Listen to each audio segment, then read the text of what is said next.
அம்மா அடிக்கடி இட்லி தோசைக்கு இந்த எம்டி சால்னா செய்வாங்க. அப்படியே பார்த்தீங்கன்னா, ரோட்டு கடை சால்னா மாரியே இருக்குங்க டேஸ்ட்டு. என்ன கொஞ்சம் மாவு தான் அதிகமா தேவைப்படும். ஏன்னா, எத்தன இட்லி தோசை உள்ள போகும்னே தெரியாது. இப்போ வாங்க ரெசிபி எப்படின்னு பார்க்கலாம். பேஸ்ட்டுக்கு தேவையான இன்கிரீடியன்ட்ஸ் எல்லாமே மேல குடுத்துருக்கேன். ஸோ அத பார்த்துக்கோங்க. அப்படியே நான் ஷார்ட்டா சொல்லிடுறேன். ஃபர்ஸ்ட்டு வெங்காயம், தக்காளி அரைச்சு வச்சுக்கோங்க. அதுக்கப்புறம் பார்த்தீங்கன்னா, தேங்காய் பேஸ்ட் அரைச்சு வச்சுக்கோங்க. அதுக்கப்புறம் பார்த்தீங்கன்னா, ஒரு குக்கர் நல்லா சூடானதும் ஆயில் ஆட் பண்ணிக்கோங்க. இல்ல whole spices garam masala add பண்ணிக்கோங்க.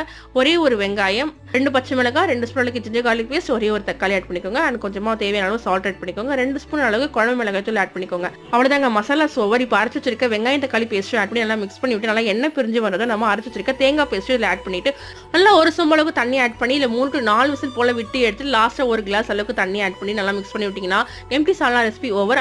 அதுக்கப்புறம் வீட்டில் நல்லா ஃப்ரெஷ்ஷா மாவு எடுத்து ஒரு பேப்பர் கீ ரோஸ்ட் மாதிரி ஊற்றி தோசையோட இட்லியோட ட்ரை பண்ணி பாருங்க. அட்டகாசமா இருக்குங்க டேஸ்ட். இதே மாதிரி மோர் ரெசிபிஸ் பத்தி நீங்களும் தெரிஞ்சுக்கணும் நம்ம சேனலை மறக்காம சப்ஸ்கிரைப் பண்ணி வச்சுக்கோங்க. தேங்க்ஸ் ஃபார் வாட்சிங். டாடா.